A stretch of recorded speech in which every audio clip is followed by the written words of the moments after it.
I welcome Manmohan Yadav sir, NDRF team commander, on the stage with a huge round of applause.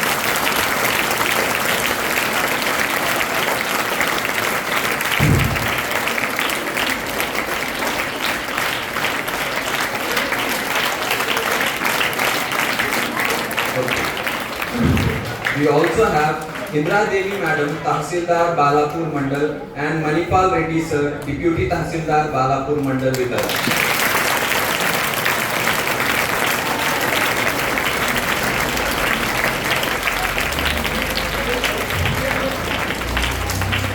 I request our Chairman Sir and HOD Sir to please join the stage.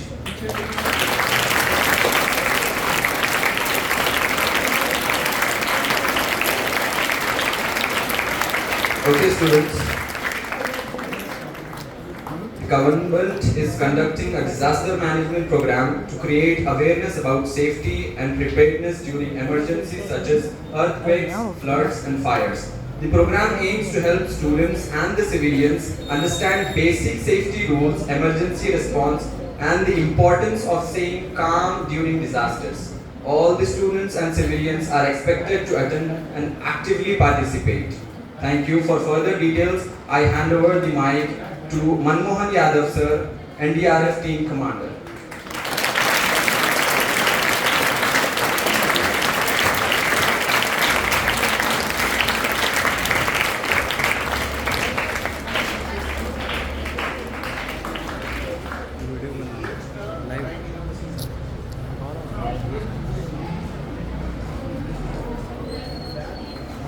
Thank you. First of all, I would like to welcome Chief of this school, Model High School Chairperson and Deputy Head.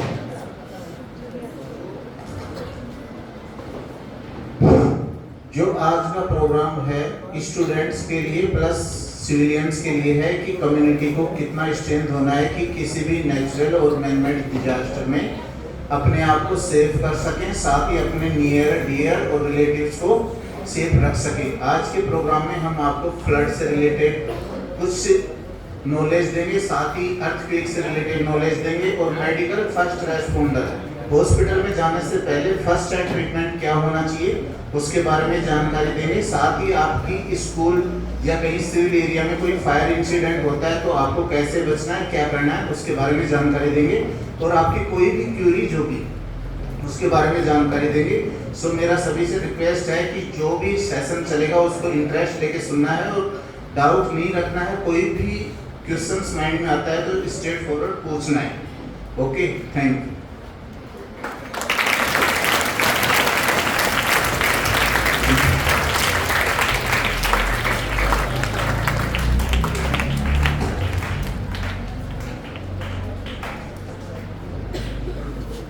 Good afternoon students. सभी के बच्चों को यार NDRF के बारे में कितना आदमी जानते हैं? किसको आइडिया है क्या? एनडीआरएफ क्या होता है? तेलुगु में आपको सबको तेलुगु आती है सभी को?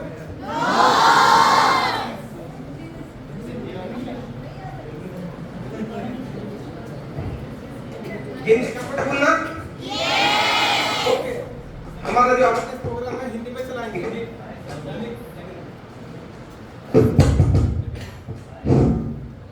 ओके, सबसे पहले हम जानेंगे एनडीआरएफ के बारे में। एनडीआरएफ क्या होता है?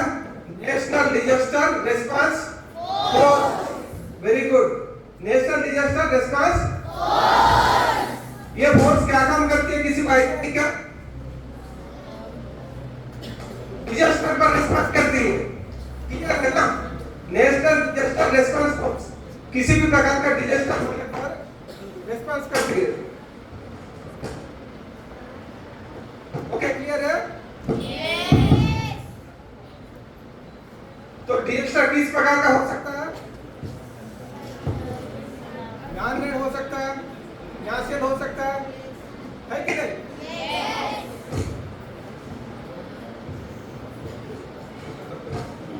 मेरा आवाज आ रहा है क्या आखिर तक?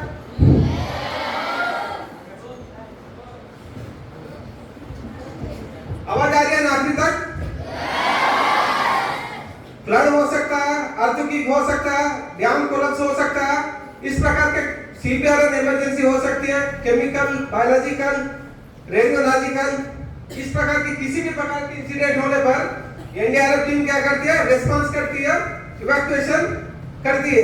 क्लियर है ना? आज के दिन अवेयरनेस प्रोग्राम में शाइन मॉडल स्कूल आए हैं ताकि आपको कम्युनिटी अवेयरनेस प्रोग्राम कंडक्ट किया जाए, आपको अवेयर किया जाए।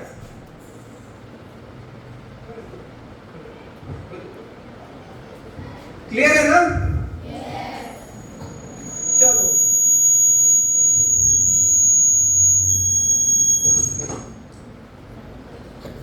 सबसे पहले हम जानेंगे फ्लड्स के बारे में। फ्लड्स के सिचुएशन को किस तरह हैंडल करेंगे, ठीक ना? अभी रेन के सीजन में होता क्या है, हम एक्चुअली सिटी में है तो अर्बन फ्लड्स होता है, ठीक ना? अर्बन फ्लड्स में क्या होता है? रेन के सीजन में ज्यादा बारिश हुई, ज्यादा बारिश होने से क्या होता है?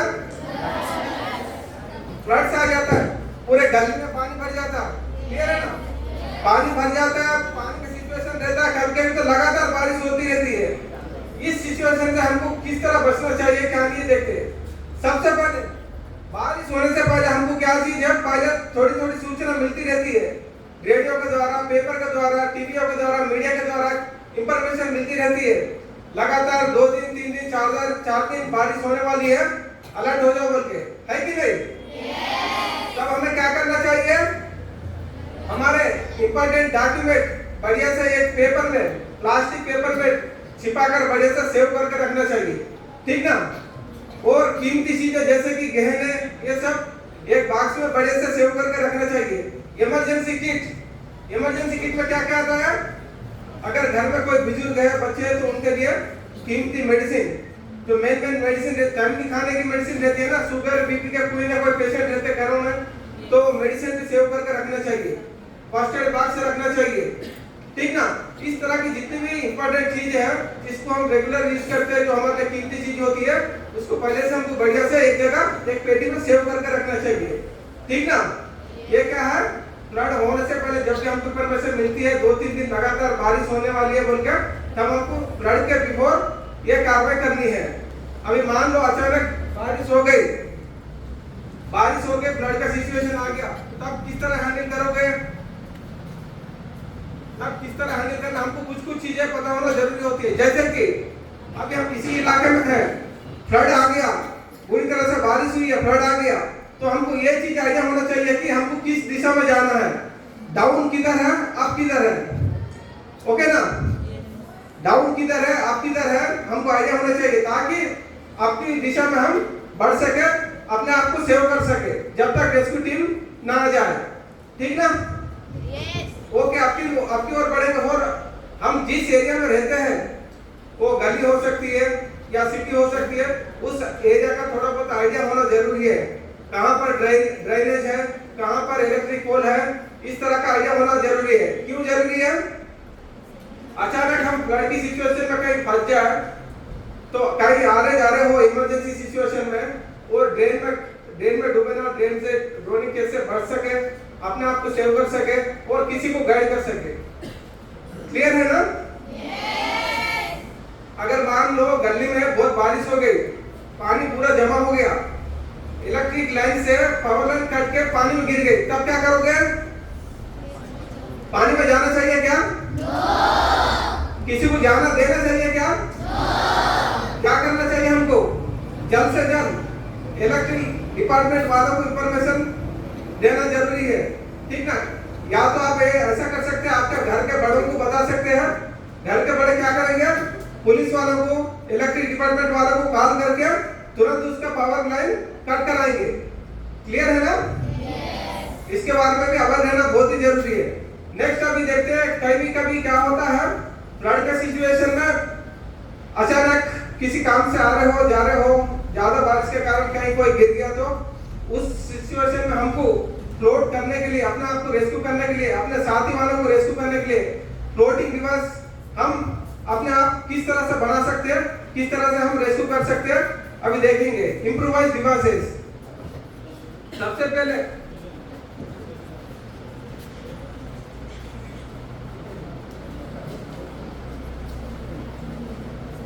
ये देखना, ये क्या है?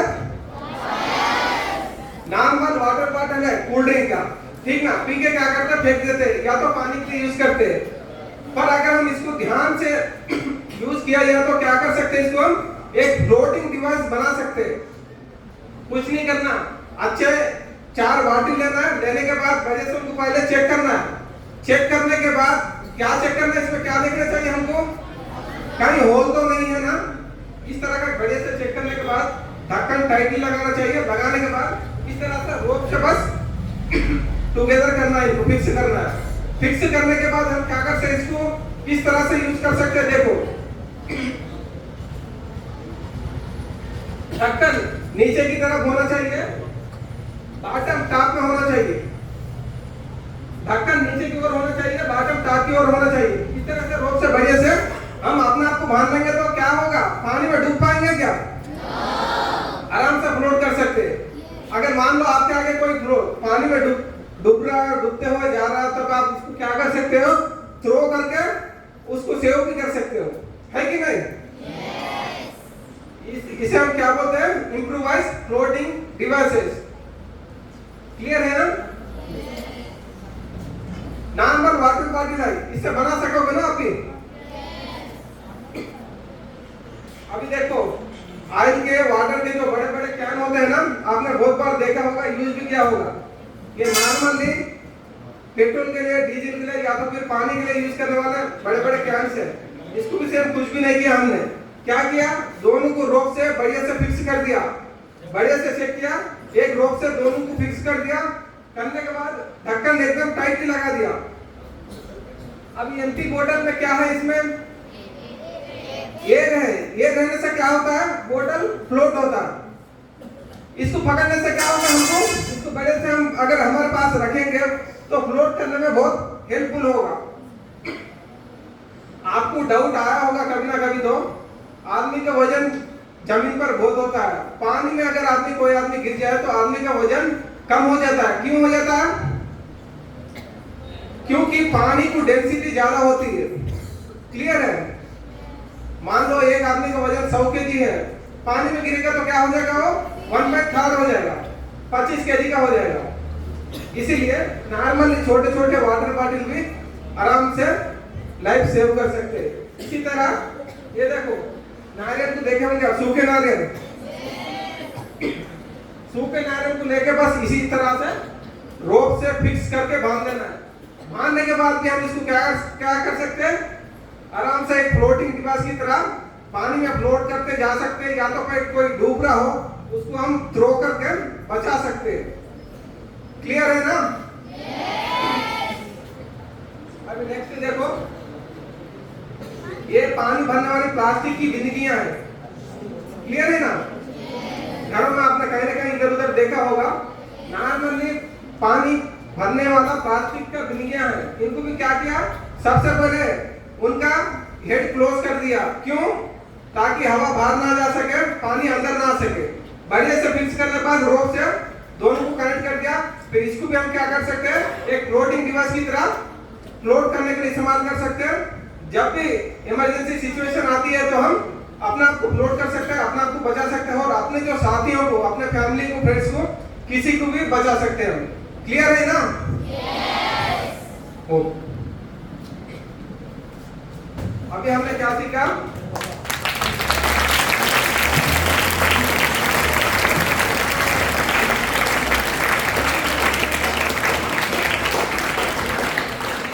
ओके, अभी देखिए वो जो जितने भी थे इम्प्रोवाइज डिवाइसेस थे, ये क्या है?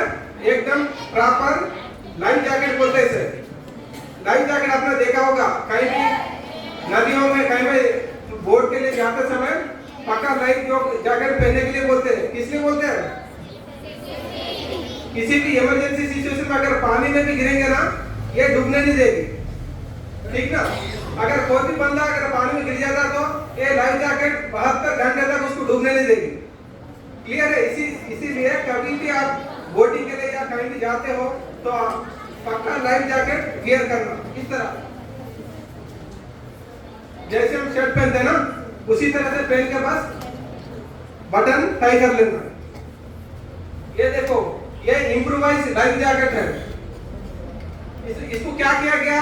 थर्माकोल जानते हैं ना? थर्माकोल, थर्माकोल को दोनों बराबर दिशा में कट करने के बाद ये जो ऊपर वाली बोरी है ना, चीनी की बोरी, उससे क्या किया गया? बस सील दिया गया। क्या बन गया ये? Life jacket. इसको भी हम कैसे पहनेंगे? सेम इसी तरह से बढ़िया से हमने जैसे लाइफ जैकेट पहना उसी तरह से इसको भी टाई करेंगे। क्लियर है ना?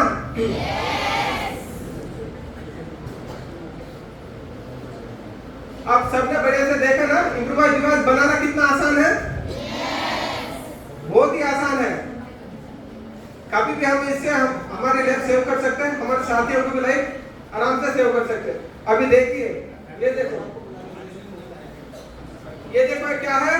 ये प्लास्टिक का, आपने रबर ट्यूब देखा होगा, पर ये रबर का नहीं है, प्लास्टिक का है। इसे बोलते हैं लाइफ बॉय। क्लियर है ना? लाइफ बॉय बोलते हैं।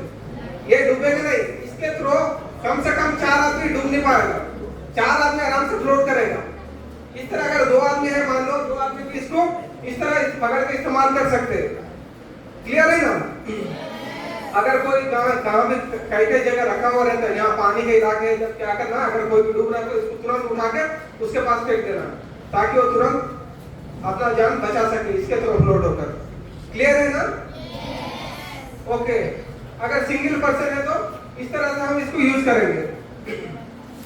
या तो हम अंदर वियर कर सकते हैं, या तो साइड में रहकर पकड़ सकते हैं। तो हमने अभी क्या देना? Before flood, during flood, after flood, किस तरह हम अपने आप को बचा सकते हैं और हमारे साथियों को बचा सकते हैं। अभी हम नेक्स्ट फर्स्ट एड के बारे में जानेंगे। उसके पहले और एक बहुत इंपॉर्टेंट टॉपिक है थंडरस्टॉर्म। थंडरस्टॉर्म पता है ना आप सभी को? बिजली के बारे में। रेन के सीजन में बहुत बिजली गिरती रहती है उधर उधर।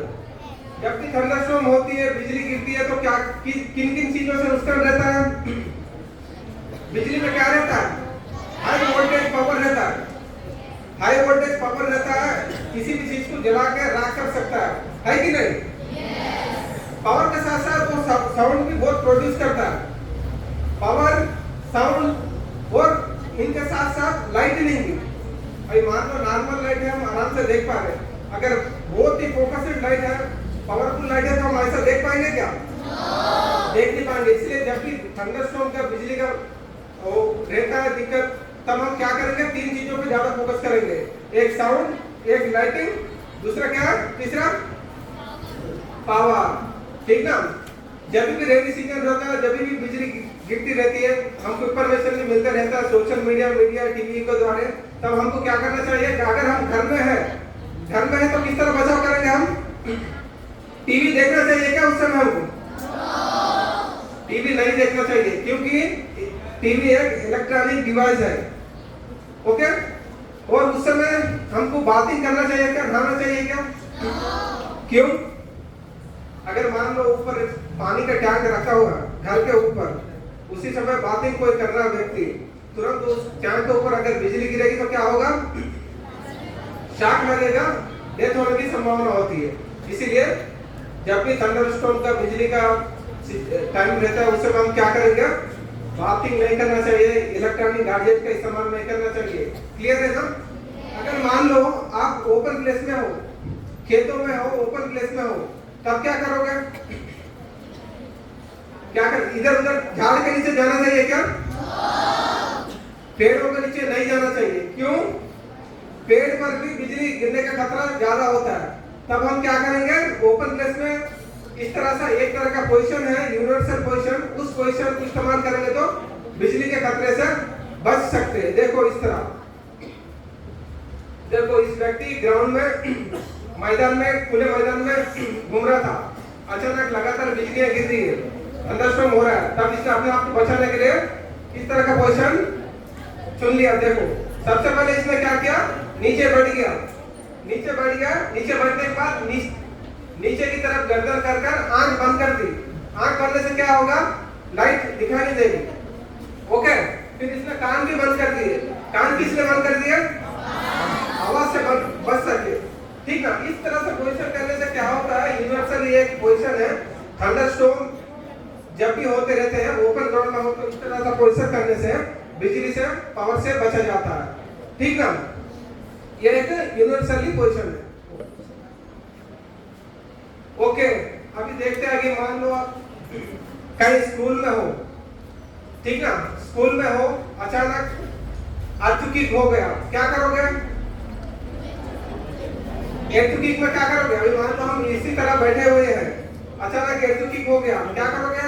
सब इधर उधर दौड़ोगे ना, अपने आप को बचाने के लिए। अपने आप को बचाने के लिए सभी दौड़ेंगे तो क्या होगा? कुछ आदमी ऊपर नीचे गिर जाएगा, कुछ इधर गिर जाएगा, उधर गिर जाएगा, किस तरह भागेंगे?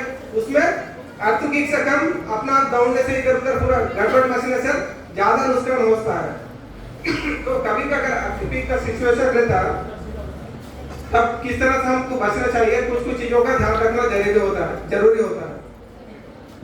जैसे कि आप स्कूल में हो, मान लो आपके स्कूल में या तो कहीं घर में कहीं भी हो सकते हैं, उस तरह का पोजीशन हमको अख्तियार कर वन बाय वन वहां से एस्केप किस तरह हो सकते हैं हम देखेंगे।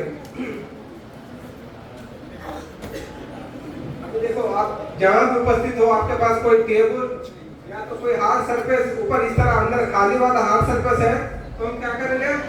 हमारे पास अगर कुछ भी अगर बैग हो या कुछ हार्ड सरफेस हो तो उसको हम हेड को कवर करेंगे, फिर उसके नीचे टेबल के नीचे इस तरह से भेजेंगे। इससे क्या होगा? अर्थक्वेक आने से जब इधर उधर छोटे मोटे रबर से आपको सामान इधर उधर गिरता है, उनसे बचने के उनसे आराम से हम बच सकते हैं। क्लियर है ना बच्चे? ओके, मान लो अपने पास अभी टेबल के द्वारा तो हमने जान लिया।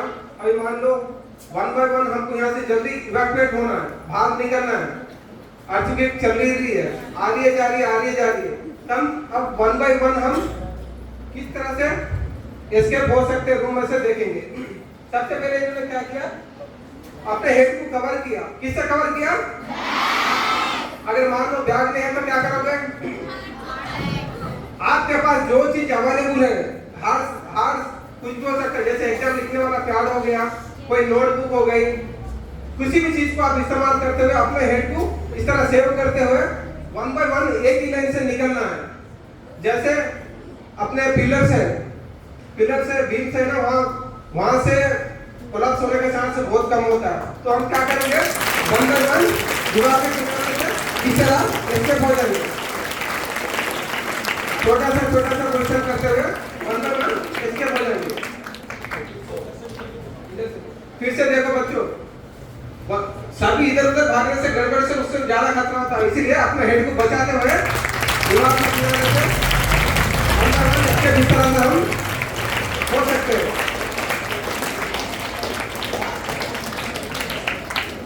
क्लियर है ना? याद रखना जरूर। अभी हम देखते हैं, जब भी हम अर्थक्वेक होता है, फ्लड होता है, कोई एक्सीडेंट होती है, तब क्या होता है? ह्यूमन आदमी क्या होते हैं? चोटें लगती है, इंजर्ड हो जाता है। अगर टाइम में उनको ध्यान नहीं दिया जाए तो क्या होता है? जान जाने की खतरा भी होती है। इसीलिए हमको फर्स्ट एड में भी नॉलेज होना बहुत ही जरूरी है। बच्चों को फर्स्ट एड पता है? अभी देखते हैं कोई व्यक्ति को किस प्रकार की चोट लगी तो किस प्रकार हम उसको हैंडल कर सकते हैं, हमको किस तरह का फर्स्ट एड देना चाहिए, उसके बारे में भी देखेंगे शॉर्टली। एक स्टूडेंट, कोई आ जाओ स्टूडेंट।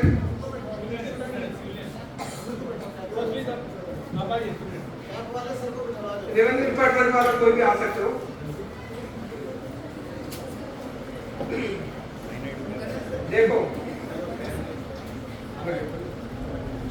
देखो स्टूडेंट्स, इन व्यक्तियों को क्या हो गया? फर्स्ट ऑफ ऑल किसी भी प्रकार का चोट लगने से क्या होता है? ब्लीडिंग होता है।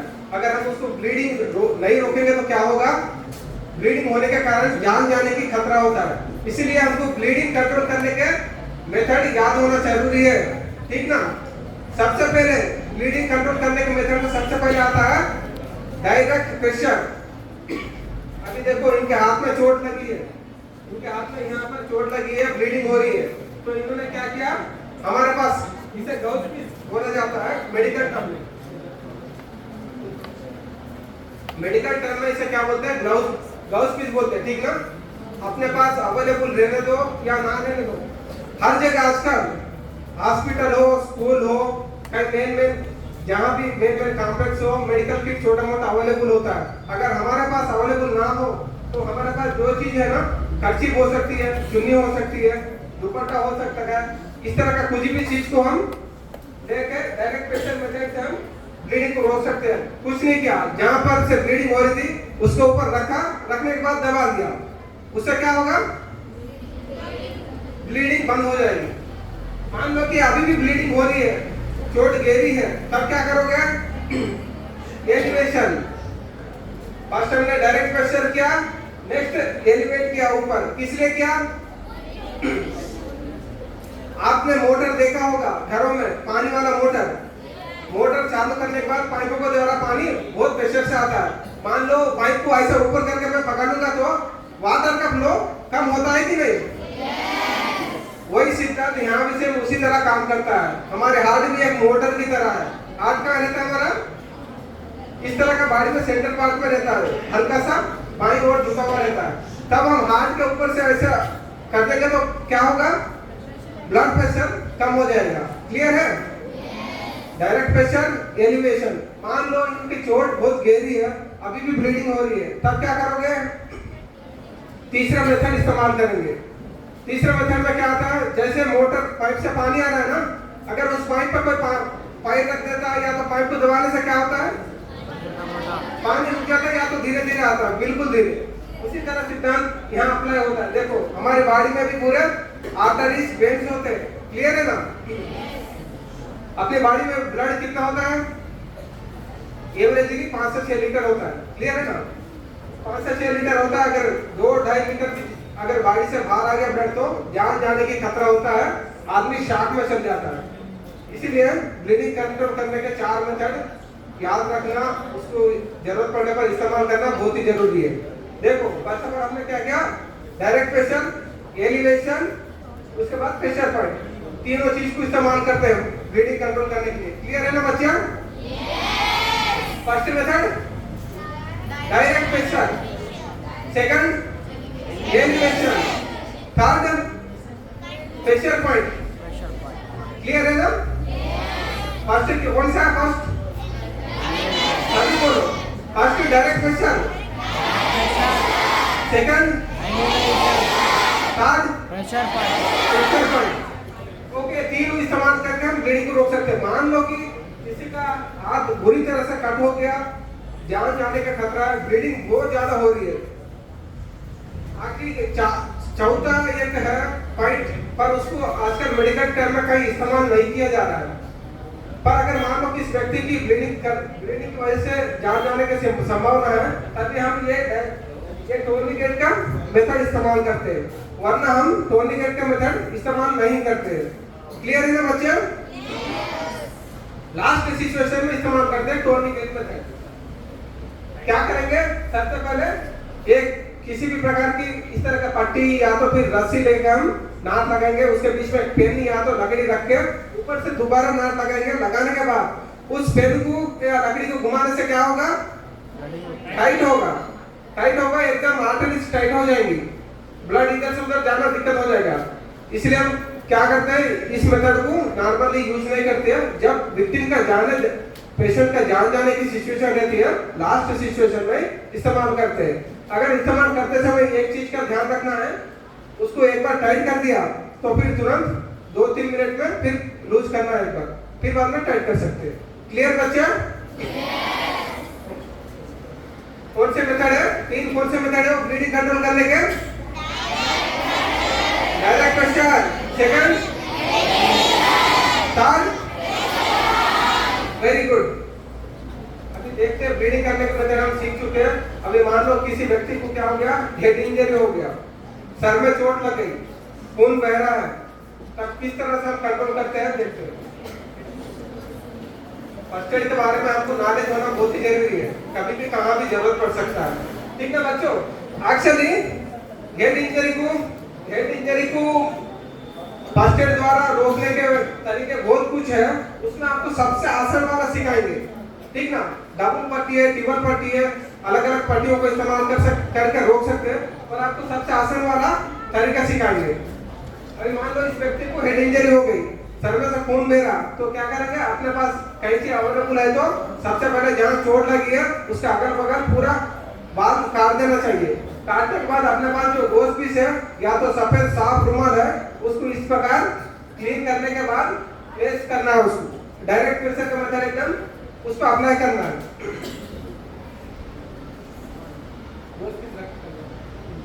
अपने पास जो गोश पीस है या तो फर्सी पे या तो रुमाल है, जो भी है उसको इस तरह रखने के बाद चोट पर फिर हम क्या करेंगे, हमारे पास जो इसको ट्रायंगल बैंडेज बोला जाता है, या तो आपके पास फर्स्ट एड किट हो तो उसके पास उसमें आपको उपलब्ध हो पाएगा।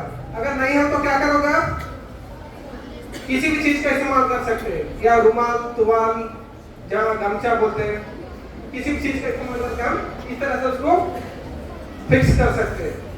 हमारा टारगेट क्या है, लक्ष्य क्या है फर्स्ट एड में, जो ब्लीडिंग हो रही है उसको रोकना, ठीक ना। अपने पास मेडिकल किट रहो या ना रहो, अपने पास जो भी सामग्री अवेलेबल है उसी से हमको काम करना है, ठीक ना। कर्ची हो सकती है, किसी भी चीज का इस्तेमाल कर सकते हैं। सबसे पहले बालों को काटा गया, काटने के बाद बढ़िया से गोश पीस रखने के बाद अपने पास जो भी रुमाल है या मेडिकल किट है उसका इस्तेमाल करते हुए प्रॉपर इस प्रकार से हम तय करेंगे। क्लियर है बच्चों?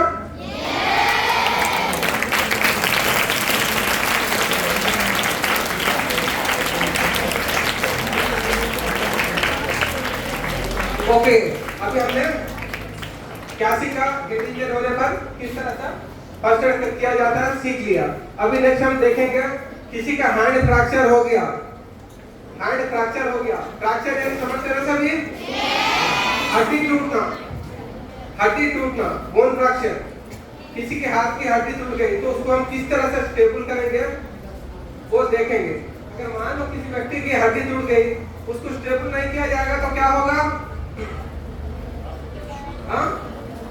मान लो किसी व्यक्ति की हाथ की हड्डी टूट गई, हड्डी टूटने से क्या होगा, अगर उसको स्टेबल नहीं करेंगे तो उसमें क्या होगा, ब्लीडिंग होगी। ब्लीडिंग होने के बाद उसको ऐसे ही हम चीज के हॉस्पिटल ले जाएंगे ना, हड्डी से मांसपेशियां रगड़ते हुए, हड्डी से हड्डी रगड़ते हुए वो चोट, वो इंजरी और ज्यादा बढ़ जाएगी, खतरनाक बन जाएगी और ब्लीडिंग लगातार बहते रहेगा, उससे भी खतरा है, विक्टिम की जान जाने की संभावना होती है। इसीलिए हम क्या करेंगे, कोई भी हमको बोन फ्रैक्चर का केस मिलता है तो उसको फर्स्ट ऑफ ऑल स्टेबल करके फिर हॉस्पिटल सेंड करेंगे।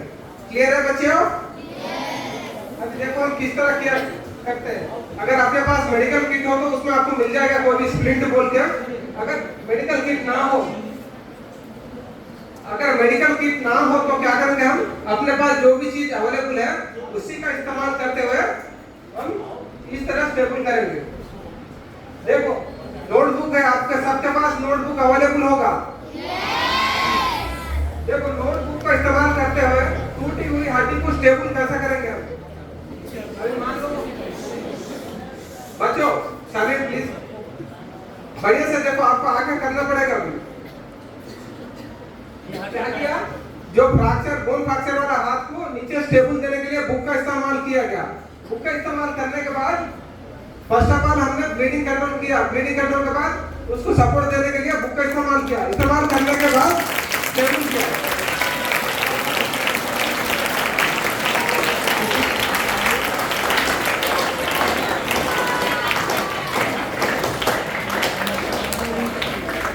देखो किस तरह किया जा रहा है, बढ़िया से ध्यान से देखो। अभी आपको आगे प्रैक्टिस करना पड़ेगा। करने के बाद क्या करेंगे, अपने पास जो भी रुमाल है या तो मेडिकल किट है उसका इस्तेमाल करते हुए उस हैंड को हिलने नहीं देना है। मान लो किसी व्यक्ति को चोट लग गई, उसको सपोर्ट कैसे करोगे आप, क्या बोलोगे, अरे तुझे तो बहुत चोट लगी यार, तू मर जाएगा, ऐसा बोलोगे क्या? क्या बोलना चाहिए हमें, ये छोटी सी चोट है, आपको कुछ नहीं हो पाएगा, मैं इसको स्टेबल कर दिया हूँ, तुरंत ठीक हो जाओगे, डरो मत बोल के उसका भरोसा बढ़ाना है, ठीक ना। देखो अभी पट्टी से कैसे किस तरह स्टेबल किया जा रहा है। हमारा टारगेट क्या है, ब्लीडिंग कंट्रोल कर दिया, हैंड को स्टेबल कर दिया, फिर वो उस हैंड को हिलने नहीं देना है, ठीक ना। इस तरह से बढ़िया से टाई कर देना। उससे क्या होगा, इंजरी बढ़ेगी नहीं, ठीक ना। इस तरह से स्टेबल करने के बाद दूसरे और एक रुमाल या तो पट्टी का इस्तेमाल करते हुए पीछे बांध देना चाहिए। बच्चे कोई नहीं हंसेंगे। एक बार जोरदार क्लास स्टार्ट करिए।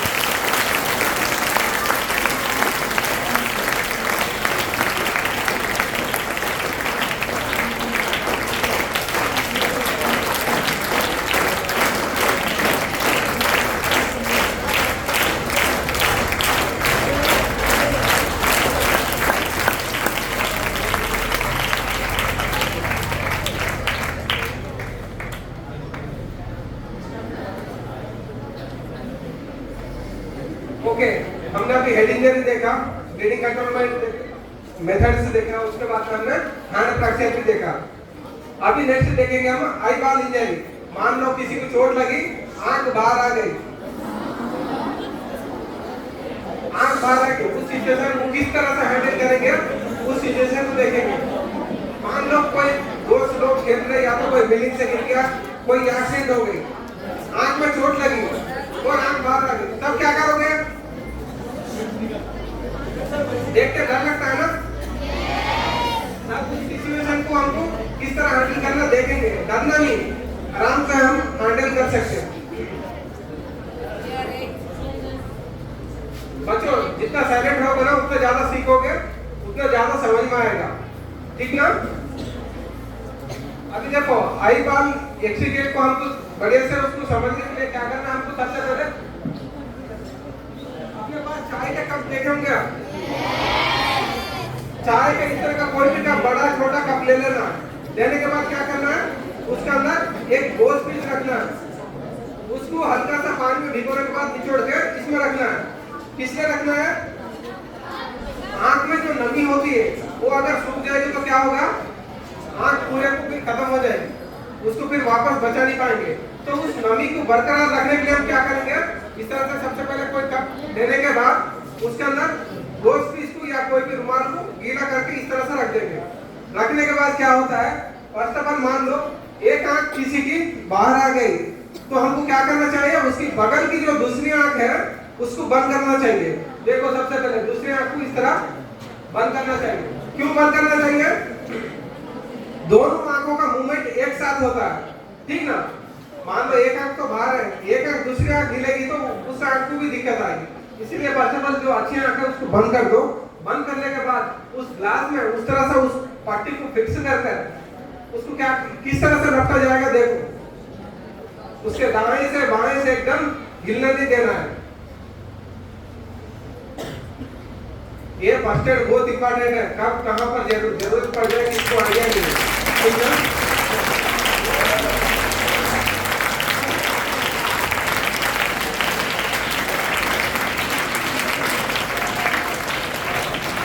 आप अगर सही तरीके से फर्स्ट एड सीख लोगे, अगर कभी भी किसी को जरूरत पड़ने पर कुछ भी हेल्प करके उसकी जान बचा लोगे ना, आपको जिंदगी भर भूलेगा नहीं हो, ठीक ना। इसीलिए फर्स्ट एड बहुत इंपॉर्टेंट टॉपिक है, इसको बढ़िया से ध्यान देना जरूरी है। देखो किस तरह से वो टाई किया जा रहा है, उसके दाएं बाएं दोनों ओर से घुमाया जा रहा है। क्यों? वो ग्लास को मूवमेंट बंद करना है, ग्लास हिलना नहीं चाहिए, ठीक ना। इस तरह से फिक्स करने के बाद क्या करोगे, इस तरह से फिक्स करने के बाद क्या करोगे, हॉस्पिटल तुरंत ले जाना है, ठीक ना। हमारा काम यहाँ तक का है, हमको ज्यादा डॉक्टर नहीं बनना है, उसके बाद तुरंत हॉस्पिटल भेजना है, उसके बाद की कार्रवाई डॉक्टर साहब की है। अगर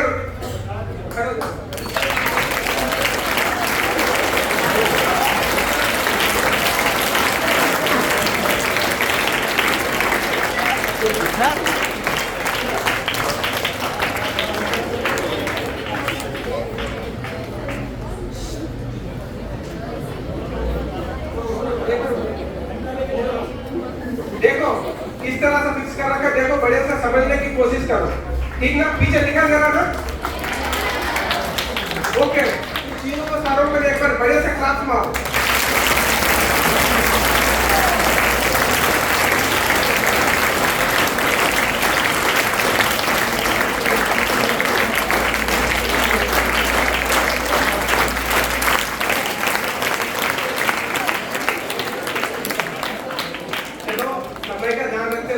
अभी आपका जो मोस्ट इंपॉर्टेंट टॉपिक है वो कहीं छूट ना जाए, डायरेक्ट टॉपिक के ऊपर आते हैं। एक्चुअली हमारे पास टॉपिक्स बहुत है पर समय का भी ध्यान रखना जरूरी होता है, इसीलिए डायरेक्टली अभी सीपीआर पर आते हैं। सीपीआर के बारे में कितने बच्चों को पता है? हाथ रेज करो। वेरी गुड, कोई नहीं, बहुत अच्छी बात है। बाकी बच्चों को सबको सीपीआर क्लासेस अभी सिखा दिया जाएगा, ठीक ना?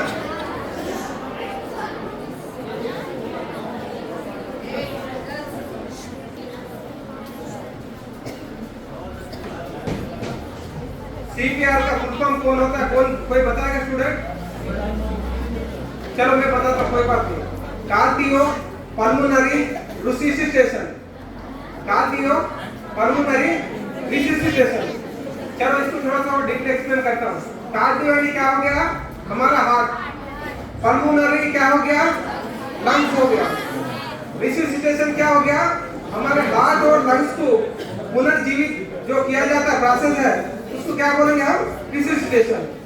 हार्ट और लंग्स को फिर से जीवित करने की प्रोसेस को क्या बोलते हैं हम? सीपीआर। क्लियर है ना? ओके, सबसे पहले हमको ये आइडिया होना जरूरी है। सीपीआर हमें किसे देना चाहिए, किसे नहीं देना चाहिए। क्लियर है ना? एक्चुअली मान लो कोई व्यक्ति इलनेस से या तो फिर कोई एक्सीडेंट है, एक्सीडेंट होने के बाद अचानक गिर गया या हार्ट अटैक आ गया, तब क्या होता है?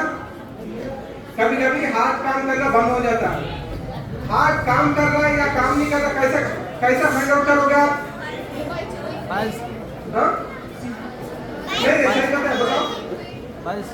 पल्स से चेक करोगे। एक बार इनके लिए जोरदार तालियां। हार्ट किसी का काम कर रहा है या नहीं कर रहा, हम किस तरह पता कर सकते हैं? पल्स देखकर, ठीक ना?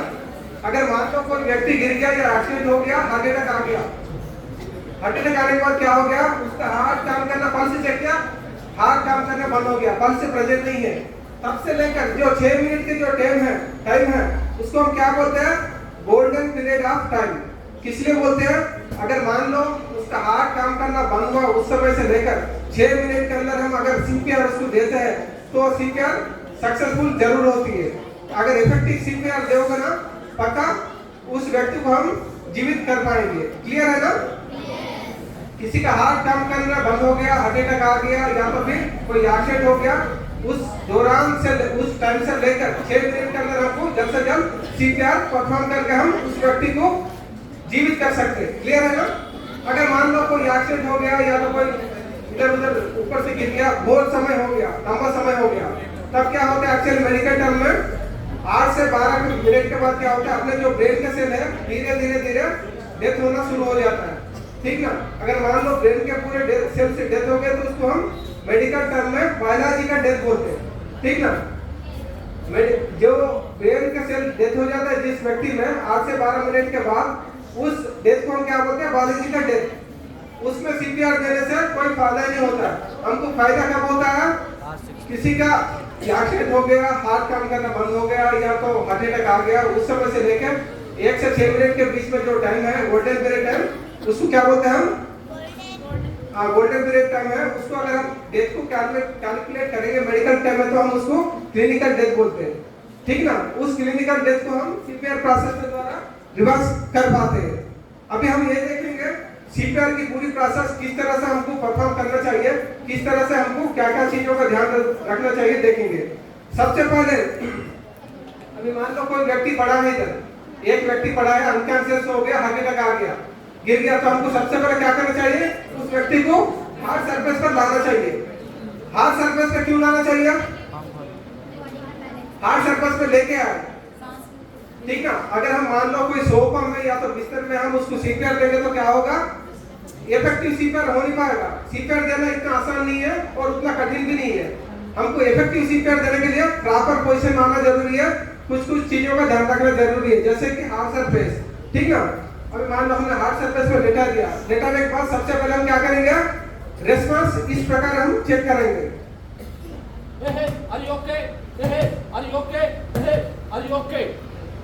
इन्होंने अपनी उनकी जो भी लैंग्वेज है उस लैंग्वेज में रेस्पॉन्स चेक किया। अगर आप हिंदी में भी चेक कर सकते हो, उर्दू में भी चेक कर सकते हो, तेलुगु में भी, किसी भी लैंग्वेज में हम रेस्पॉन्स चेक करते हैं। चेक करने के बाद क्या होता है? अगर उस व्यक्ति से रेस्पॉन्स आता है तो ठीक है, अगर रेस्पॉन्स नहीं आया अनकॉन्शियस है, तब क्या करेंगे हम? तुरंत ईएमएस को अलर्ट करेंगे। इमरजेंसी मेडिकल सर्विस नंबर कितना है? 108। कितना है? तुरंत कॉल करके क्या बताओगे? सर हमारा स्कूल में एक बच्चा इस तरह से गिरा हुआ है, अनकॉन्शियस है, हम उसकी हेल्प कर रहे हैं, हमारे हेल्प करने के लिए तो आप हमारी सहायता करने के लिए जल्द से जल्द यहाँ इस लोकेशन पर पहुंचे, ठीक ना? उस तरह से बात करने के बाद हम तुरंत टाइम वेस्ट किए बगैर CERP चेक करेंगे। Circulation, airway, breathing. Circulation check करने के लिए हम ह्यूमन में 2 मेजर पॉइंट का इस्तेमाल करते हैं, पल्स पॉइंट का। ये तो कैरोटिड है, गले के बगल में, दोनों गलों के बगल में आप चेक करके देखो अपना अपना कैरोटिड पल्स पॉइंट है ये, ठीक ना?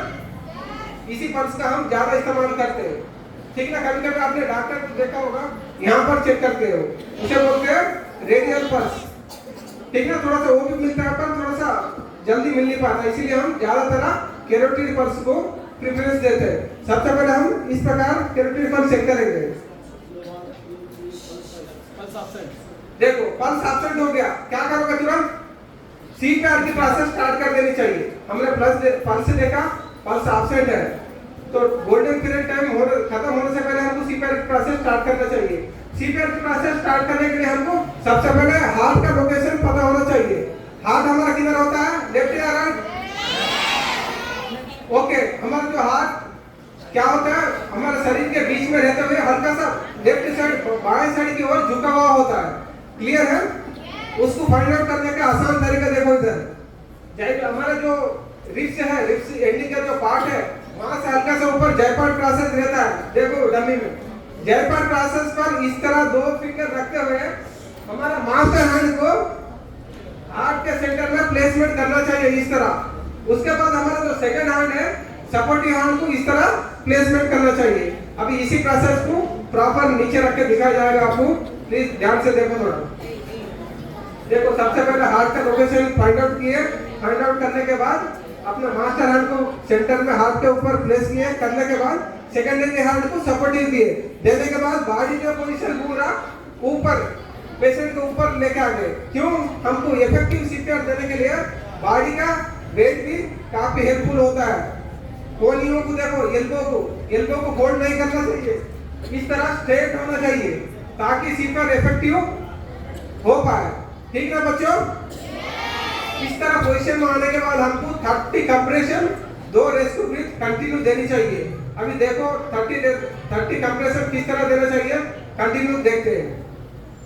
01, 02, 03, 04, 05, 06, 07, 08, 09, 10, 11, 12, 13, 14, 15, 16, 17, 18, 19, 20, 21, 22, 23, 24, 25, 26, 27, 28, 29, 30। देखो इस तरह का 30 होने के बाद तुरंत 2 रेस्क्यू ब्रीथ देंगे।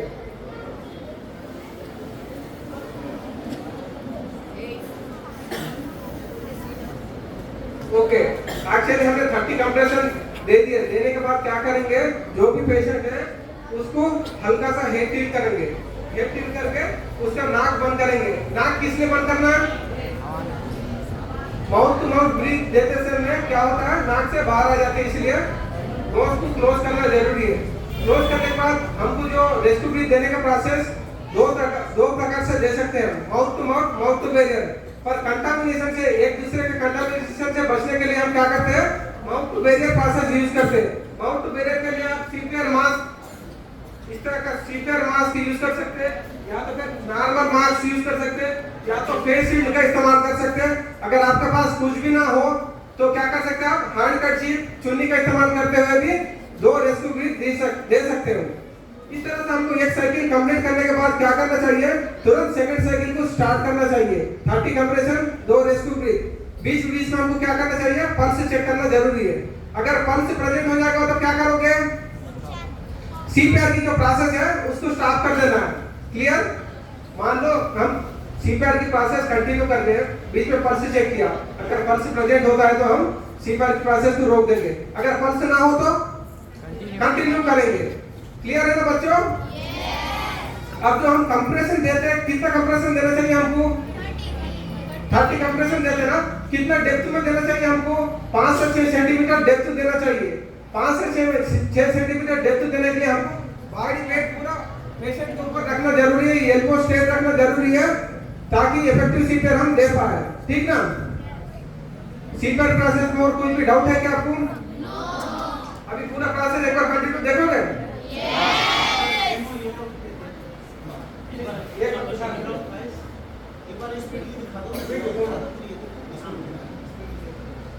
Are you okay? देखो रिस्पांस चेक किया जा रहा है। Are you okay? No response. ये अलर्ट ईएमएस को कर दिया गया है। करने के बाद क्या करते हैं हम? नेक्स्ट तुरंत सीएबी चेक करेंगे इस प्रकार। Pulse absent.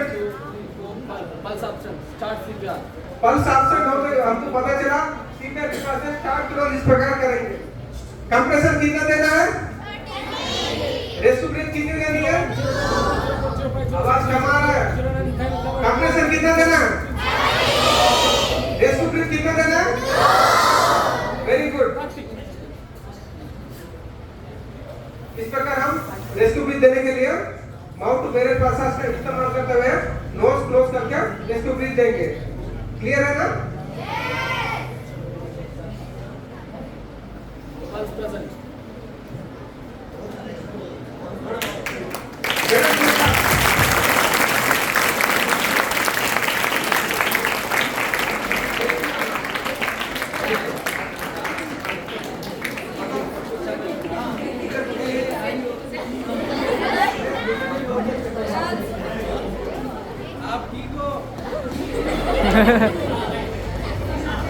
एक्चुअली इसमें क्या होता है, अलग वर्कर पेनफुल मेथड का हम इस्तेमाल करते हैं।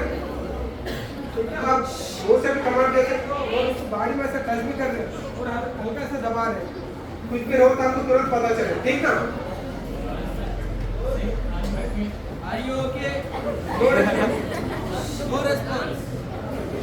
क्या करेंगे? इमरजेंसी मेडिकल को तुरंत अलर्ट करेंगे।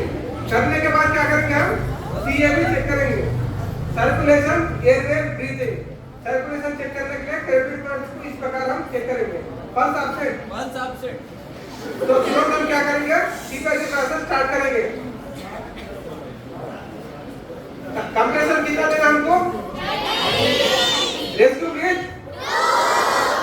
देखो इस प्रकार बॉडी का पोजीशन पूरा ऊपर डालते हुए एल्बो स्ट्रेट है, 30 कंप्रेशन कंटिन्यू। ध्यान देने वाली बात है, एक बार हम जहां हाथ फिक्स करते ना तो डंपिंग जो भी लिफ्टिंग है उससे हाथ ऊपर नहीं करना चाहिए, हाथ पक्का लगाए रहना जरूरी है।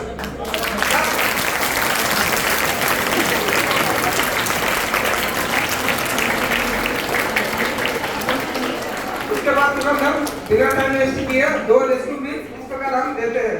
सबसे पहले नोज को क्लोज करेंगे, फिर माउथ टू माउथ इस प्रकार देंगे 2 बार, ठीक ना बच्चों? क्लास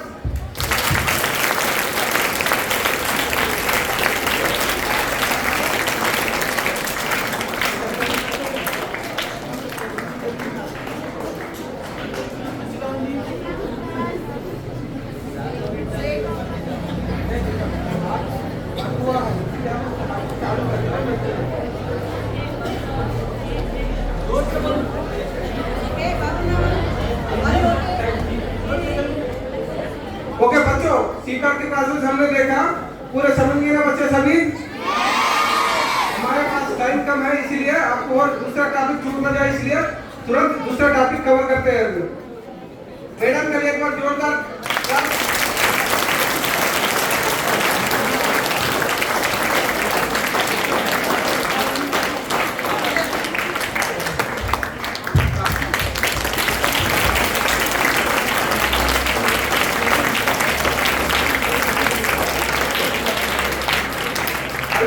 छोटे बच्चे का हाथ काम करना बंद हो गया। छोटे बच्चे का 1 से 1 साल के अंदर जो भी बच्चा है इन्फेंट, उसे हम क्या कहते हैं? मेडिकल टर्म में इन्फेंट कहते हैं। अब इनको हम किस तरह सीपीआर दिया जाता है देखते हैं।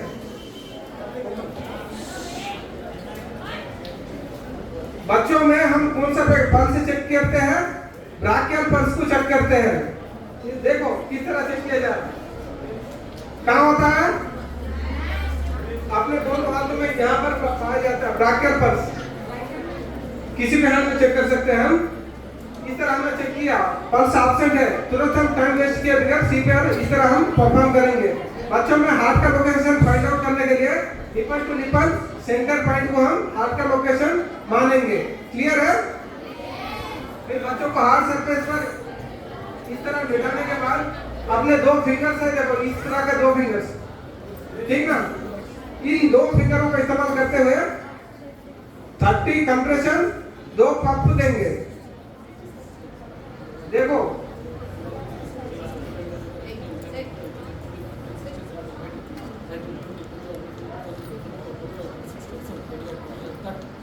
30 देने के बाद क्या करेंगे, बच्चों को रेस्क्यू ब्रीथ नहीं दिया जाता है, उनको पफ दिया जाता है, क्योंकि बच्चों के लंग्स छोटे होते हैं। हम बड़ा लॉन्ग रेस्क्यू ब्रीथ देने से क्या होता है, फटने की संभावना होता है, इसीलिए उनका नोज और माउथ को हमारे माउथ में लेते हुए हल्का हल्का पफ देंगे इस प्रकार। क्लियर है बच्चे?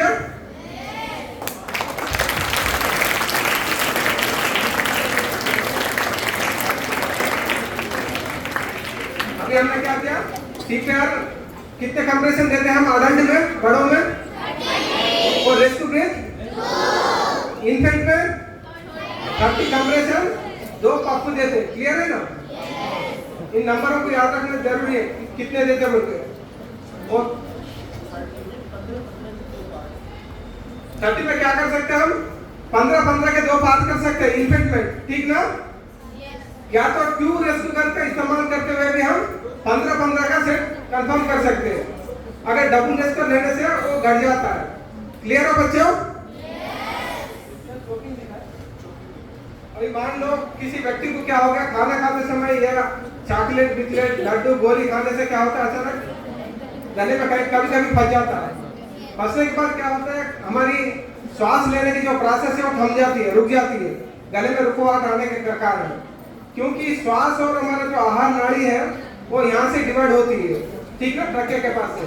तब कुछ भी जाकर आहार वहाँ रुक जाता है तो क्या होता है, या तो गोली चॉकलेट या कुछ भी फूड हो, तब श्वास की जो प्रोसेस है एकदम स्लो हो जाती है, या तो फिर टोटली ब्लॉक हो जाता है। तब उस सिचुएशन को हम किस प्रकार डील करेंगे देखेंगे। इस तरह की कंडीशन को हम मेडिकल टर्म में क्या कहते हैं, FBAO, foreign body airway obstruction, ठीक ना। इसके लिए यूनिवर्सली एक साइन है, हम कैसे पता करेंगे, किसी को चोकिंग हो गया वो कुछ हमसे बोल पाएगा क्या, उसके लिए एक यूनिवर्सल साइन है। देखो यूनिवर्सल साइन इस प्रकार होगा, बार बार धीरे धीरे काम करेगा, किसी को कुछ बताएगा नहीं, गले को पकड़ के घूमते रहेगा, ठीक ना, ऐसा करेगा फिर गले को पकड़ लेगा। तब हमको क्या करना चाहिए, तुरंत टाइम वेस्ट किए बिगर आर यू जोकिंग, ये है आर यू जोकिंग, इस तरह हमने जाकर उसको पूछा, कुछ बता नहीं रहा था, हम समझ गए, यूनिवर्सल साइन में देख लिया हमने, तुरंत उसको हम मदद करने के लिए आगे बढ़ते हुए बॉडी का पोजीशन, एक पैर आगे दूसरा पैर नीचे रखते हुए पेशेंट का हाथ को क्या करेंगे, हम विक्टिम का हाथ को फोल्ड कर देंगे। फोल्ड इस तरह फोल्ड करने के बाद हमारा जो हाथ है, अंगूठा अंदर, उंगलियां ऊपर की ओर से बंद, इस प्रकार बंद करना है, ठीक ना।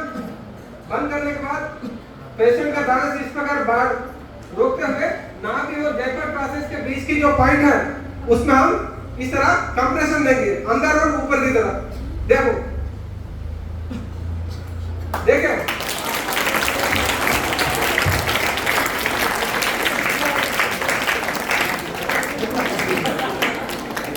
ठीक ना। एक्चुअली बच्चों इसको किसी पर आप ट्राई मत करना, क्योंकि अगर कोई पेट में कुछ खाया होगा ना पूरा बाहर आ जाएगा, वॉमिटिंग हो जाएगी, ठीक ना।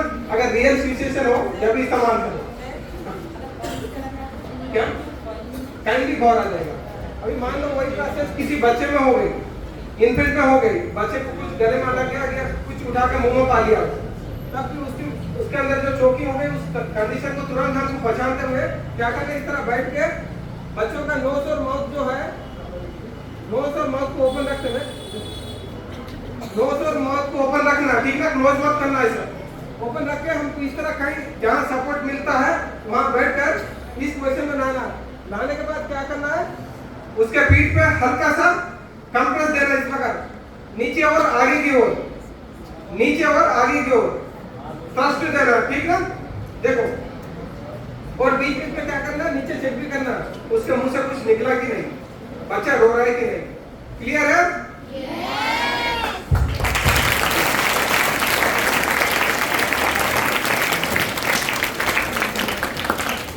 अगर मान लो किसी व्यक्ति को किसी घर में आग लग गई, अभी समय कम है इसलिए फास्ट बताया जा रहा है।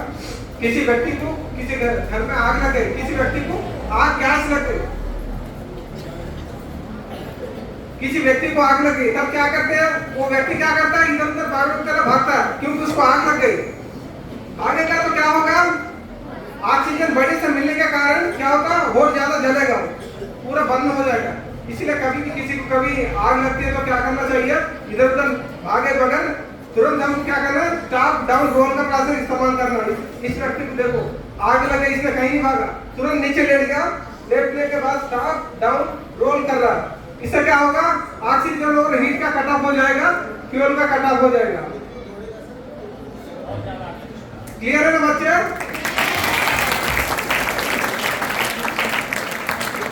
अभी मान लो आपके घर में आपने एलपीजी सिलेंडर देखा होगा जिसके थ्रू खाना बनाते हैं, ठीक ना? अगर मान लो उसमें कभी आग लग गई या तो गैस लीक होगा तो क्या करोगे? आपने स्मेल कर लिया एलपीजी सिलेंडर से गैस लीक हो रहा है, इसको मान लो एलपीजी सिलेंडर है खाना बनाने वाला, ठीक ना?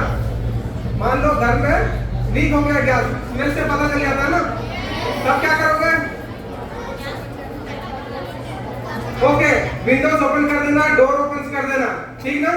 किस लिए ओपन करना है? अंदर तो गैस है बाहर जा सके, फ्रेश एयर अंदर आ सके, ठीक ना? अगर लाइट ऑन है तो बंद करना चाहिए क्या? आप है तो ऑन करना चाहिए क्या? माचिस जलाना चाहिए क्या? एक्चुअली होता क्या है, अगर मान लो गैस रूम में पूरा फैल चुका है, हमको पता चल गया, हमको कुछ दिखाई नहीं दे रहा, इसलिए हम क्या करते हैं? लाइट चालू है तो बंद कर देता हूँ, नहीं तो कहीं पड़ जाएगा बोल के कभी डर के क्या करते हैं? लाइट बंद करते हैं। उसमें क्या होता है? जब बोर्ड में हम लाइट को ऑन या ऑफ करते हैं उस समय हल्का सा स्पार्क आता है, उतना काफी है पूरा ब्लास्ट करने के लिए, ठीक ना? इसलिए उस तरह का सिचुएशन को बहुत केयरफुली हैंडल करना है। अभी मान लो ये सिलेंडर है, गैस नहीं फैला, सीधा इसके नोजल के पास आग लग गई, आग ऐसा बाहर आ रही, तब क्या करोगे? उसके अगल बगल जो भी व्यक्ति हमारे सभी हट जाना चाहिए। एक जो भी बड़ा आदमी है उसने क्या करना चाहिए? कंबल या तो बाल्टी, अगर कंबल हो तो कंबल इस तरह से हमको पकड़ लेना चाहिए, आगे की तरफ नहीं पकड़ना चाहिए क्योंकि आग लगने का खतरा होता है। कंबल के पीछे से पकड़ के कमर को हल्का सा गीला किया करने के बाद पीछे की तरफ पकड़ के धीरे से पोजीशन ऐसे बनाना, ऐसे नहीं कि आंख ऊपर जाकर ऐसे खड़ा हो जाए, धीरे से आके पीछे खड़ा होने के बाद हेड को पीछे लेके तुरंत इस तरह क्लोज करना चाहिए। इससे होगा क्या है?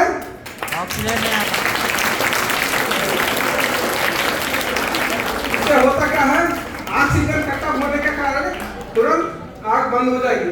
अगर मान लो ये टेक्निक तो चलो मान लो कंबल आपको मिल नहीं पा रहा, तब क्या करोगे? सीधा अपना अंगूठा या तो किसी चीज से क्या करोगे? डायरेक्ट क्लोजर इस तरह दबाओगे ना, तुरंत क्लोज हो जाएगा, क्योंकि आग और गैस का बीच में 1 इंच का फर्क होता है, ठीक ना? वो खाली होता है, अगर उसको ब्लॉक करके पकड़ लेंगे ना, आग तुरंत क्लोज हो जाएगी हीट ना मिलने के कारण। क्लियर बच्चों? इसे क्या कहते हैं? Fire extinguisher. आप सभी को यूज करना आता है क्या? कुछ नहीं बच्चों, टर्म कमी इसलिए पास को बता रहा हूँ। फायर एक्सटिंग्विशर को यूज करने का प्रोसेस एक ही है, पास सिस्टम को याद रखना, PAS पास, ठीक ना? P यानी पुल दी पिन, पिन होता है इसका, सबसे पहले पिन को खींचना चाहिए, पुल दी पिन। उसके बाद क्या करोगे? एम, किसको एम करोगे? आग, बेस ऑफ द फायर, ठीक ना? जो जहां भी आग है उसके बेस को एम करना चाहिए। ऊपर मारोगे तो क्या होगा? कोई फायदा नहीं मिल पाएगा। कभी भी आग को हम कट ऑफ करते समय बेस ऑफ द फायर उसी को हमको कट करना चाहिए, ठीक ना? फिर क्या करोगे? स्क्वीज यानी दबाना, ठीक ना? PAS, ठीक ना? स्क्वीज यानी दबाना, ये दबाओगे तो इधर से निकलना शुरू हो जाएगा, ठीक ना? लास्ट स्वीप यानी झाड़ू मारते ना, उस तरह से इस नोजल को हिलाना चाहिए। क्लियर है बच्चों? PAS pass, pull the pin, aim the base of the fire, sweep. याद रखोगे ना? ओके, कभी डरना नहीं, ठीक ना? इसमें क्या होता है? फायरिंग एक्सटिंग्विशर बहुत प्रकार के आते हैं, टाइम कम है इसलिए मैं शॉर्टली बता रहा हूँ। इसमें DCP होता है, ड्राई केमिकल पाउडर, और कुछ फोम वाले भी आते हैं, कुछ COD वाले भी आते हैं। हर एक फायर को अलग अलग तरह के फायरिंग एक्सटिंग्विशर यूज किया जाता है। क्लियर है बच्चों?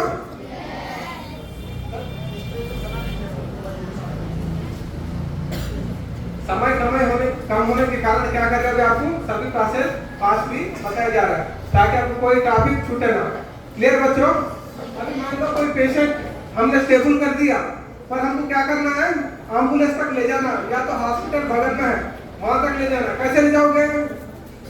स्ट्रेचर होता है एम्बुलेंस में, वो तो ठीक है। अगर मान लो हमारे पास स्ट्रेचर नहीं है, उठा के ले जाना, तब हम इम्प्रूवाइज तरीके से स्ट्रेचर इस तरह से बनाएंगे। ये क्या है? कंबल, और ये क्या है? पोल। इनका इस्तेमाल करते हुए हम क्या करेंगे? इम्प्रूवाइज स्ट्रेचर इस प्रकार बनाएंगे। सबसे पहले क्या किया गया, एक पोल को सेंटर ऑफ द कंबल रख दिया गया, फिर क्या किया, सेकंड पोल को इस तरह से हमको प्लेसमेंट करने के बाद बचा हुआ पार्ट पूरा एक्सटेंड कर देना चाहिए। देखो बच्चों, इससे क्या हुआ, देखो इम्प्रूवाइज स्ट्रेचर बन चुका है आपका।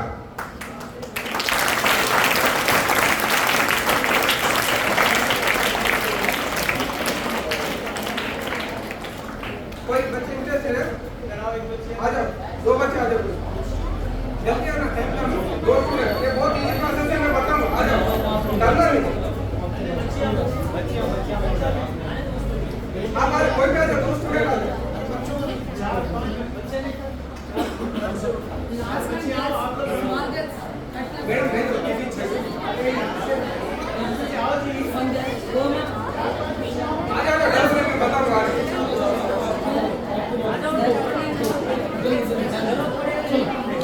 करना नहीं था।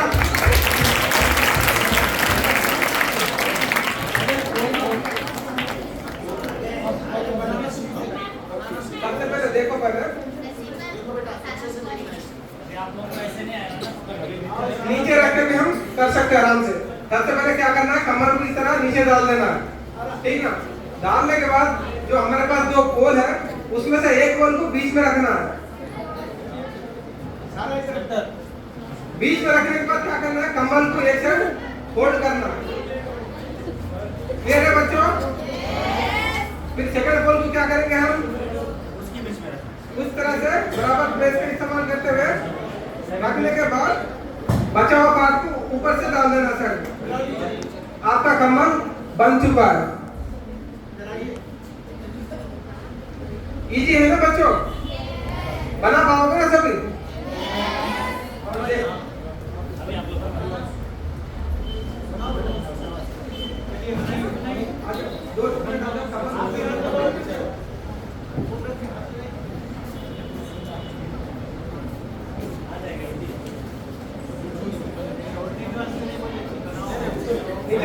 नीचे डाल दो, नीचे। मेरे को सबसे पहले कमर को नीचे डाल दिए, उसके बाद में बीच में एक पोल रखना। मेरे को शाबाश, एक पोल रखने के बाद एक साइड कमर को फोल्ड करना है, कमर को बराबर फोल्ड करना है। करने के बाद जो सेकंड पोल है उसके बीच में रखना और आगे। हमको इस चीज का ध्यान रखना है, एक आदमी का विड्थ कितना होता है, उसी के हिसाब से हम वो पोल रख के ऊपर से कमर फोल्ड कर देंगे।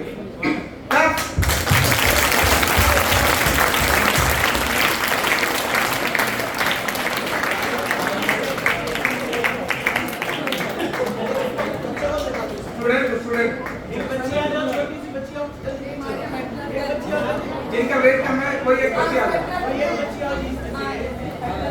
वेरी गुड, इस बच्चे के वेट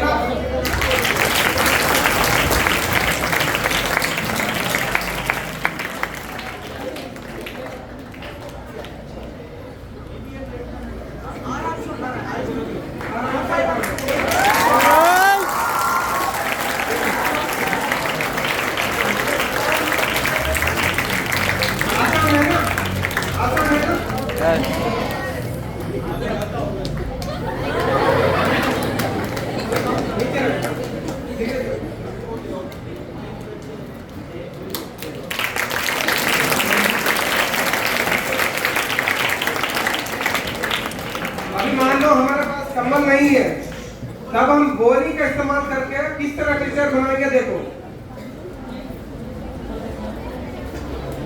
हमारे पास कंबल नहीं है, स्ट्रेचर नहीं है, बस बोरियां है, पोल है। चीनी की बोरी आप सभी को पता है, उसको क्या किया गया, दोनों किनारे में होल किया गया। बस होल करने के बाद जैसे कपड़े पहनते ना उसी तरह पोल को पिना देना है। दोनों बोरियों को इस तरह इस्तेमाल करके आप चाहे तो 3 बोरी का भी इस्तेमाल कर सकते हो। ठीक ना, आपको दिखाने के लिए हम 2 बोरी का इस्तेमाल किया जा रहा है। देखो बन गए ना, क्लास।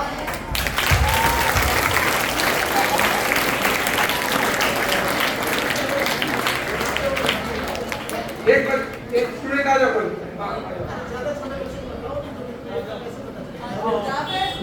स्टूडेंट दूसरा वाला कोई स्टूडेंट आ जाओ जल्दी।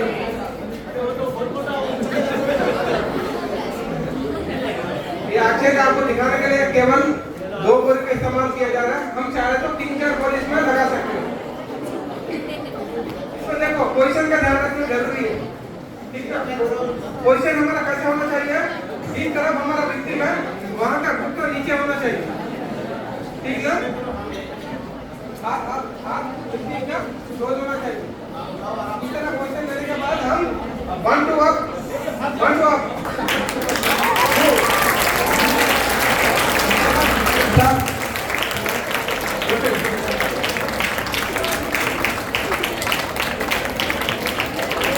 down, down, 1 2 down, up, clap.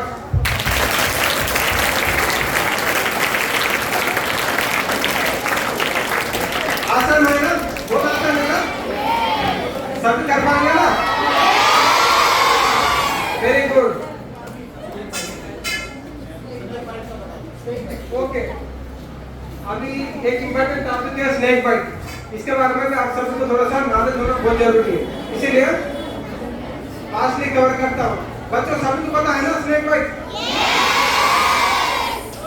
Actually snake 2 प्रकार के होते हैं। एक क्या होता है, वेनम, एक जहरीला, एक बिना जहरीला। ठीक ना, एक्चुअली अपने देश में जहरीले सांप केवल 4 ही प्रकार के हैं, बाकी सब बिना जहर वाले हैं। एक्चुअली होता क्या है, किसी व्यक्ति को अगर सांप काटता है तो तुरंत वो घबरा जाता है। वो सोचता है कि जहरीला सांप ने काटा है, मैं मर जाऊंगा, या तो कोई देखने वाला बोल देता अरे जहरीला सांप है, ये तो गया।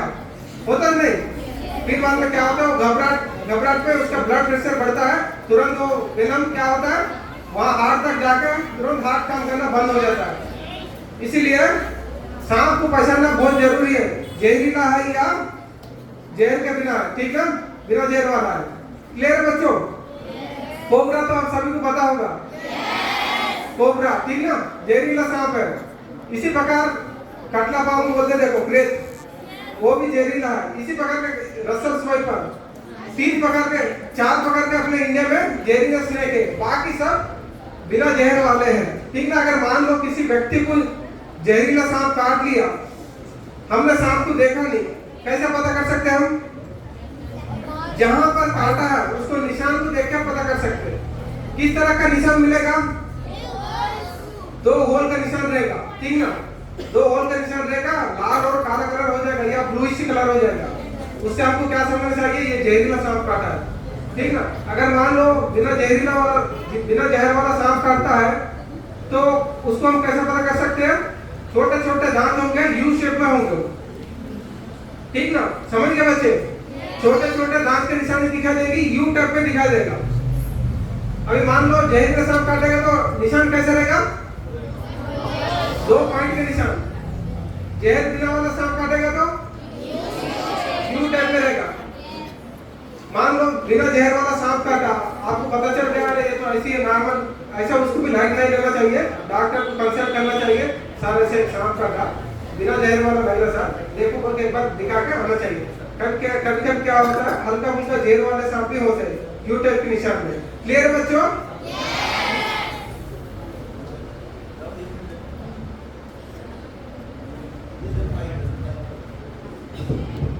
सभी स्टूडेंट एक बात को माइंड रखना, जो स्नेक बाइट वाला टॉपिक आया है, आप एजुकेटेड हो, एजुकेशन ले रहे हो, साइंस स्टडी करते हो, आपको पता है कि आपकी तबीयत खराब होती है तो डॉक्टर ही ठीक करता है। ये 100% श्योर है कि कोई भी झाड़ फूंक वाला सिर्फ झूठ बोल सकता है। झाड़ फूक करने वाला या फिर बोलता है कि इसमें भूत है, प्रेत है, कुछ भी नहीं होता। ये हकीकत है। सिर्फ और सिर्फ सामने वाला अपने पैसे कमाने के लिए आपके ब्रेन को यूज करता है, आपके ब्रेन को वाश करता है और आपको झूठी कहानी सुनाता है कि आपको भूत प्रेत हो गया, सिर्फ वो आपसे पैसे कमाने के लिए। इस दुनिया में कोई भूत प्रेत नहीं होता है, कुछ नहीं होता है। डॉक्टर के पास जाओगे तो ही आपका इलाज होगा, अदरवाइज आप फीवर में रहोगे। फीवर आता है तो मेडिसिन लेनी पड़ती है ना, बगैर मेडिसिन के ठीक हो सकते हैं? तो क्या झाड़ फूक वाला ठीक कर सकता है? कभी नहीं कर सकता। और हमारी बॉडी में इम्यूनिटी सिस्टम होता है। हमारी बॉडी एक नॉर्मल डिजीज को 3-4 डेज में ऑटोमेटिक रिकवर करती है, और उसमें झाड़ फूक वाला फायदा उठाता है कि मैंने भगवान को, अल्लाह ताला को याद करके आपको ठीक कर दिया। ऐसा कुछ नहीं है। मेडिकल साइंस स्ट्रॉन्ग है। डॉक्टर के पास जाओगे तो ही आपका ट्रीटमेंट होगा, ये श्योर है। क्लियर है बच्चों? स्नेक बाइट होता है तो किसी के पास जाने की जरूरत नहीं है, डायरेक्ट हॉस्पिटल। क्लियर है? हॉस्पिटल जाओगे तो जिंदा रहोगे, इधर उधर जाओगे झाड़ फूक में तो फिर दूसरा काम हो जाएगा। क्लियर है ना? ठीक है। बाकी आज का हमारा प्रोग्राम यही था कि आपको कम्युनिटी अवेयरनेस प्लस में कुछ स्कूल सेफ्टी की ट्रिक्स बताई जाएं, और मुझे अच्छा लगा कि आप सभी टू मच इंटरेस्ट लेके और इस कंप्लीट सेशन को एंजॉय किया। तो अभी मैं जो मॉडल हाई स्कूल के जो चेयरमैन है सर, उनसे रिक्वेस्ट करूंगा कि वो अपना स्पीच।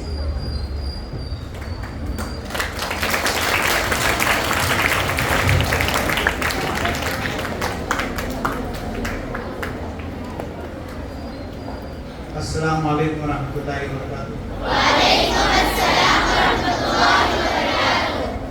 सबसे पहले मैं हमारे inspector Manmohan Yadav sir NDRF का बहुत बहुत शुक्रगुजार हूँ कि उन्होंने अपनी पूरी टीम को लेकर आके हमारे इस महल्ले के तमाम लेडीज और जेंट्स और स्कूल के स्टूडेंट्स, तो ये तमाम को उन्होंने अवेयरनेस प्रोग्राम बताया और अच्छे अच्छे खतरों से अपनी ज़िंदगी को बचाने के लिए उन्होंने मेडिकल और तमाम किस्म के जो फ्लड से बचने के और जानवरों से बचने के लिए और इंसानों से भी बचने के लिए तरीके बताए।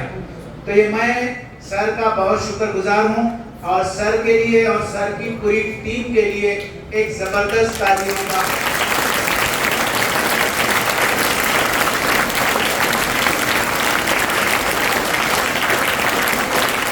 सर की जितनी तारीफ की जाए कम है। आपने वहाँ इतनी दूर से अपनी पूरी टीम को लाके हमारे इस शाहीन नगर के एरिया के लिए सबको इन्होंने एक बहुत ही अच्छा प्रोग्राम बताया, जिससे हमारी जिंदगियों में तब्दीली आ सकती है, जिंदगियों में हम अच्छी जिंदगी गुजारने वाले बन सकते हैं। इसलिए मैं पूरे स्टूडेंट, पूरा स्टाफ और पूरे शाहीन नगर, इस कॉलोनी अलेन कॉलोनी है और दूसरे अतराफ के कॉलोनी है, जहाँ से यहाँ लोग आए हैं, बहुत ही कीमती वक्त देके यहाँ आए हैं, इन सब का मैं शुक्रिया अदा करता हूँ और सर का भी फिर एक बार शुक्रिया अदा करता हूँ। और आज के प्रोग्राम को ख़त्म करने का और उसके बाद एक सर के इजाज़त से एक पब्लिक के साथ एक फ़ोटो अगर वो सर की हो जाए तो बड़ी शुक्रिया सर। तो आप आ जाइए सामने।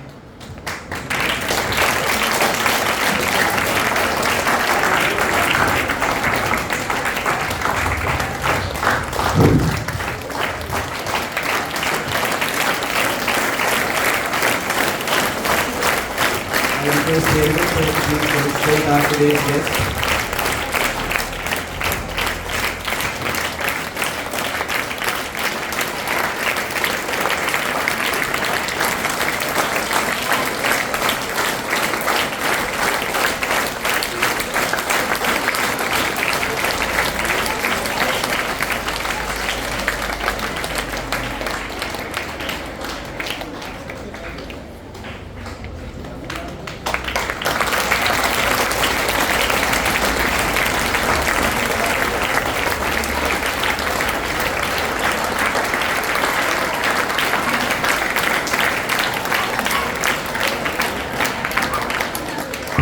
एक जेंट्स के साथ होगी, एक लेडीज के साथ होगी, बस स्टूडेंट के साथ कोई फोटो नहीं होगी। इसलिए मैं गुजारिश करता हूं कि जेंट्स जो हैं वो एक बार सामने आ जाएं, सर के साथ एक फोटो ले लेंगे, फिर लेडीज आएंगे, लेकिन स्टूडेंट नहीं।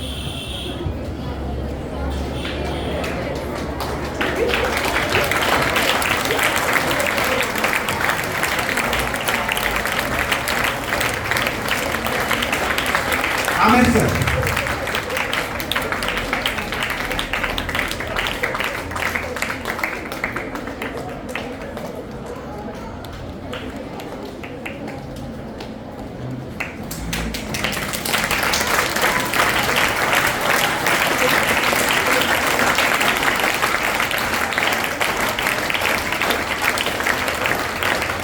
ओके सर, एक बार लेडीज आ जाओ, मैं जिनको बता रहा हूँ तेजी से आ जाए, पूरे लेडीज आ जाइए सर। एक मिनट, हमारे मुस्तफा भाई एक मिनट, हाँ आ जाओ, आ जाओ, आइए आप लोग भी इधर आइए, यहाँ आ जाओ, चलिए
बहुत बहुत शुक्रिया। और टीचर्स इन बच्चों को